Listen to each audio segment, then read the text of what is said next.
Hello viewers, youth learning hub में आपका स्वागत है। पिछले एपिसोड में हमने न्यूटन फर्स्ट लॉ की डिस्क्राइब किया था। Today I describing the Newton second law of the motion.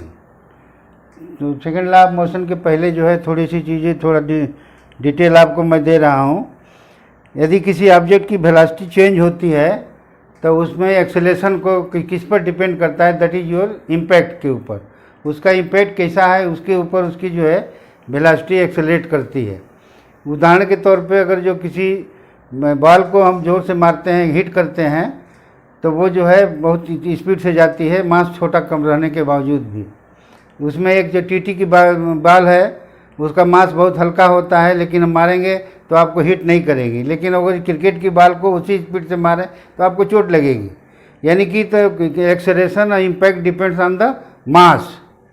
मास जो है मास के ऊपर उसका डिपेंड करता है, और इसी को हम जो है उसको मोमेंटम कहते हैं। यानी कि उसको मोमेंटम जो है किसी भी वस्तु में हम जब इम्पैक्ट देते हैं तो मोमेंटम रहता है, और momentum depends on the mass and velocity. इसी को लेकर के न्यूटन ने सेकेंड लॉ किया कि rate of change of momentum is directly proportional to the applied force. Newton second law describe करता है rate of change of momentum is directly proportional to the applied force. यानी कि इसको कहते हैं कि हिंदी में इसको हम डिस्क्राइब कर सकते हैं, संवेग परिवर्तन की दर लगाए गए बल के समानुपाती होता है। तो संवेग मतलब मोमेंटम, और मोमेंटम का rate of change of momentum, इसको हम आपके सामने एक चार्ट के तौर पे दे रहे हैं। सबसे पहले हम डिस्क्राइब करते हैं मोमेंटम, उसके बाद चेंज ऑफ मोमेंटम, नेक्स्ट जो है आपका आता है rate of change of momentum. अब ये जब तीनों डिस्क्राइब कर लेंगे तो आपको पास जो है मिलेगा, यही डिस्क्रिप्शन जो है आपको देगा proportional to the applied force. तो सपोज कर लीजिए किसी वस्तु की जो है मात्रा जो है मास, लेट करिए, let mass of the object be M K G. M ग्राम की कोई वस्तु है जिसका जो है इनिशियल वेलोसिटी, सपोज कर लीजिए इनिशियल वेलोसिटी उसकी जो है इनिशियल वेलोसिटी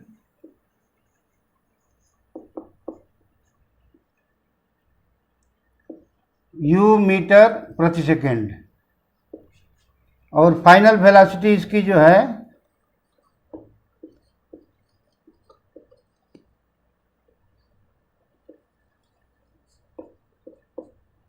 v मीटर प्रति सेकेंड के है। और ये इनिशियल टू फाइनल होने में टेकिंग टाइम जो है total time taken equal to t second. देखिए आपका जो है कह रहा है फर्स्ट में, आपको जो है फर्स्ट में आप आइए, फर्स्ट में कह रहा है मोमेंटम। तो आप इसे वस्तु की मास जो है m ग्राम है, इनिशियल वेलोसिटी और फाइनल वेलोसिटी, तो इसका दो मोमेंटम होगा।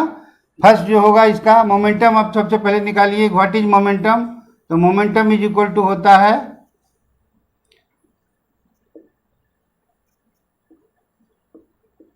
Mass into velocity, mass into velocity.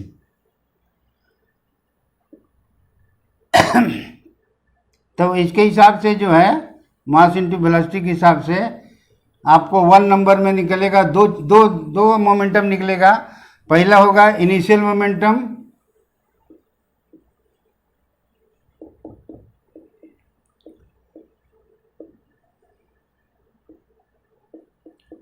m into you के। फिर फाइनल आपको जो है फाइनल मोमेंटम लिख लेगा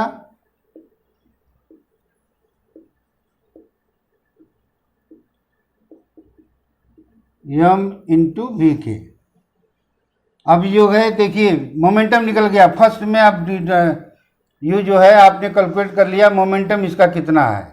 नेक्स्ट है आपका स्टेप जो डेफिनेशन के हिसाब से कहता है rate of change of momentum. तो आपने मोमेंटम निकाल लिया, चेंज ऑफ मोमेंटम, तब चेंज ऑफ मोमेंटम निकालेंगे। यहाँ पर सेकेंड शुरू करते हैं, सेकेंड स्टेज में आप आ जाते हैं, that is your second stage, change of momentum. तब लिखेंगे आप change of momentum. Change of momentum क्या होगा, वेलोसिटी देखिए फाइनल इनिशियल वेलोसिटी भी यू थी, फाइनल हो गई भी, तो initial momentum m u, final momentum m v, तो आपका चेंज इन मोमेंटम हुआ m v minus m u के। चेंज इन मोमेंटम आपका हो गया। नेक्स्ट है थर्ड स्टेज है आपका rate of change of momentum. तो आपका rate of change of momentum निकालेंगे।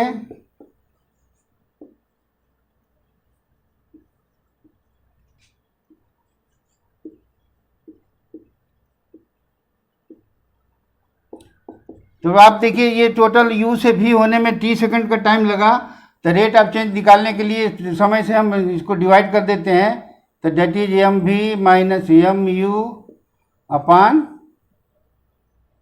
टी के। अब ये जो है आपके डेफिनेशन के हिसाब से, लॉ के हिसाब से जो है rate of change of momentum is directly proportional to the applied force. तो यही आपका जो है अप्लाइड फोर्स सपोज कर लीजिए एफ के है, अप्लाइड फोर्स सपोज कर लीजिए आपका जो है एफ के लिए एफ फोर्स हम अप्लाई करते हैं, तो बाई लॉ जो है F is directly proportional to m v minus m u के, एम यू अपान टी के। अब यही प्रोपोर्शनल हो जाएगा आपका, एम कॉमन ले लेते हैं, तो that is v minus u upon t के। V minus u upon t जो है ये चेंज इन एक्सेलेरेशन के लिए हम इसको नोट करते हैं, और या आपको जो इक्वेशन में भी आप जो है v is equal to u plus a t हम डिस्क्राइब कर चुके हैं या करते भी हैं, तो इससे जो है v minus u upon t is equal to a के, ये भी होता है। और वैसे भी वेलोसिटी चेंज इन वेलोसिटी का rate of change of velocity is known as acceleration. तो अब इसकी जगह हम लिख सकते हैं ये जो है proportional to m into v know that v minus u upon t is equal to a के, दैट इज एक्सेलरेशन।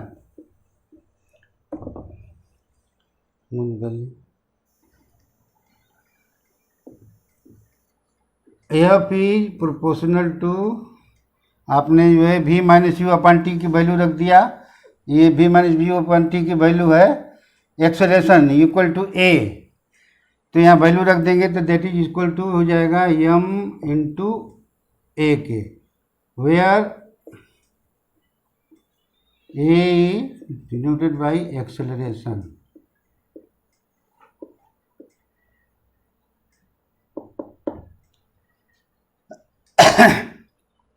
तो ये हमारा जो है लॉ के हिसाब से हो गया कि लगाया गया बल जो है मात्रा गुणे एक्सेलरेशन, यानी कि rate of change of momentum is directly proportional to the applied force. तो ये डायरेक्टली प्रोपोर्शनल तो जो हो गया, यही हमारा rate of change of momentum है, m into a, rate of change of momentum, ये जो है यही एम ए है हमारा। अब जो है इसकी वैल्यू जो है हम लिख सकते हैं दूसरी भाषा में। अब सपोज कर लीजिए एफ जो है हमारा एक यूनिट है, यूनिट फोर्स हम लगाते हैं, यूनिट फोर्स, और एम की वैल्यू जो है 1 kg है, और ए जो है हमारा आपका जो है ये 1 मीटर प्रति सेकेंड का ये जो है एक्सेलरेशन किसी वस्तु में देते हैं। तो इसकी वैल्यू अगर जो हम पुट कर देते हैं इसमें इसके इक्वेशन में, तो एफ मतलब 1 इज इक्वल टू हो जाएगा के 1 इंटू 1 के, यानी कि के का मान जो कांस्टेंट टर्म है, जिसको हम बोलते हैं कांस्टेंट टर्म है, ये के कांस्टेंट टर्म है, यानी कि हम दूसरी लैंग्वेज में हम कह सकते हैं कि किसी वस्तु को 1 ग्राम की 1 केजी के वस्तु के ऊपर जो है हम अगर जो 1 मीटर पर सेकंड का अगर जो एक्सेलरेशन पैदा कर दें तो वो यूनिट फोर्स के बराबर होता है।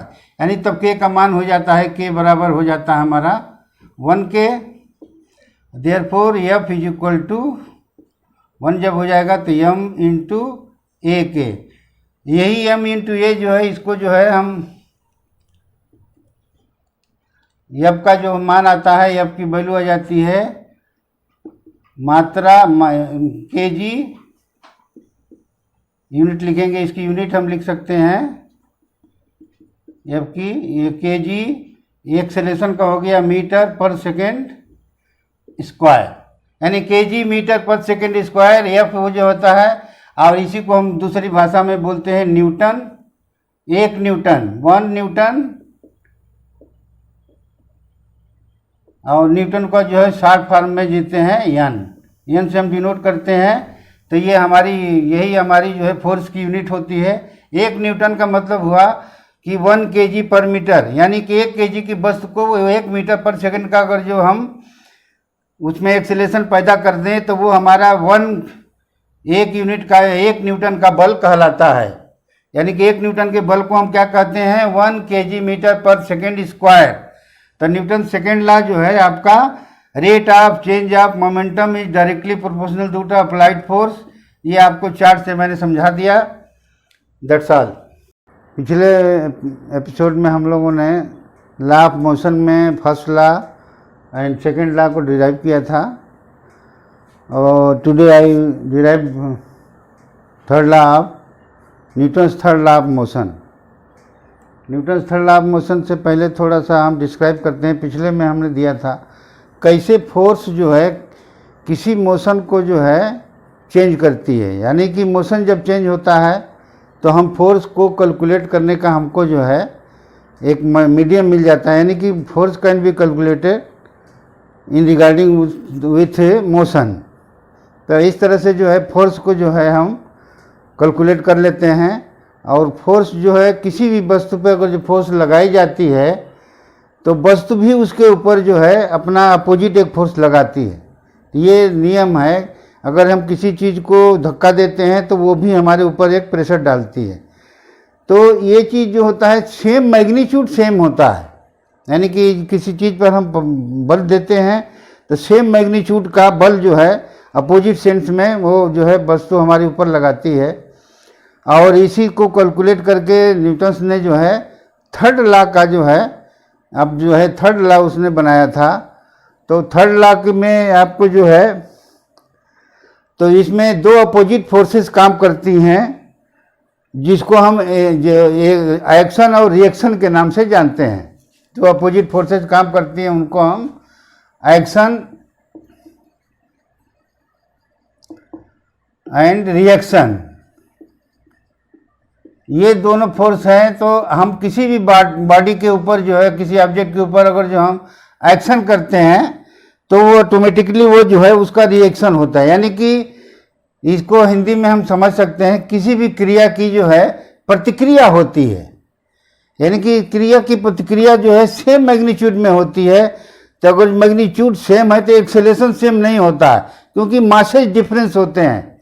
इसलिए जो है न्यूटन्स ने एक्शन और रिएक्शन को थर्ड लॉ में डाला। There is an every action equal and opposite reaction. ये एक्शन एंड रिएक्शन को हम जो है इसको इजीली समझ सकते हैं। ये आपका स्प्रिंग बैलेंस है। सपोज कर लीजिए तो एक स्प्रिंग बैलेंस को जो है हमने जो है रिजिड बॉडी है, मैंने सपोज कर लीजिए किसी दीवार में जो है हैंग कर लेते हैं। अगर जो यहाँ से हम इसके ऊपर प्रेशर डालते हैं तो स्प्रिंग बैलेंस ये रीडिंग शो करता है। सपोज कर लीजिए ये रीडिंग हमारी जो है समथिंग है, मतलब ए पे है, यहाँ से ये रीडिंग हमारी दे रहा है। सेकेंड स्प्रिंग बैलेंस को हम इसी तरह से अगर जो इसके ऊपर हैंग करते हैं तो देखिए, और यहाँ पे फोर्स हम लगाते हैं, खींचते हैं इस पर, तो स्प्रिंग बैलेंस ये जो है सेम रीडिंग शो करेगा लेकिन इन अपोजिट डायरेक्शन। ये देखिए डायरेक्शन आपका जो है ये नीचे की अप डाउन है, ये ऊपर को खींचेगा। हम करते हैं, तो ये इसका मतलब ये हुआ कि ये शो करता है कि हम एक्शन अगर जो लेते हैं किसी चीज़ पर तो उसका रिएक्शन उसमें होता है, सेम मैग्नीट्यूड में होता है और डायरेक्शन जो है अपोजिट हो जाता है। और इस तरह से जो है हमारा थर्ड लॉ शुरू होता है। तो थर्ड लॉ कहता है कि there is an every action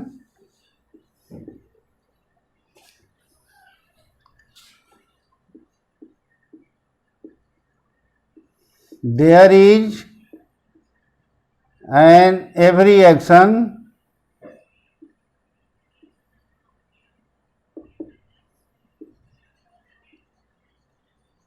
equal and opposite reaction. There is an every action. ये अंडरलाइन कर लीजिए। तो ये हमारा थर्ड लॉ है। Third law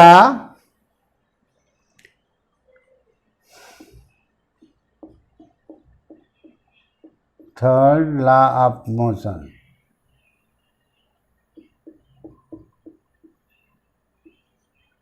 law of motion, ये न्यूटन्स का third law. There is an every action equal and opposite reaction. तो इक्वल एंड अपोजिट रिएक्शन के एग्जाम्पल आपके बहुत से हैं।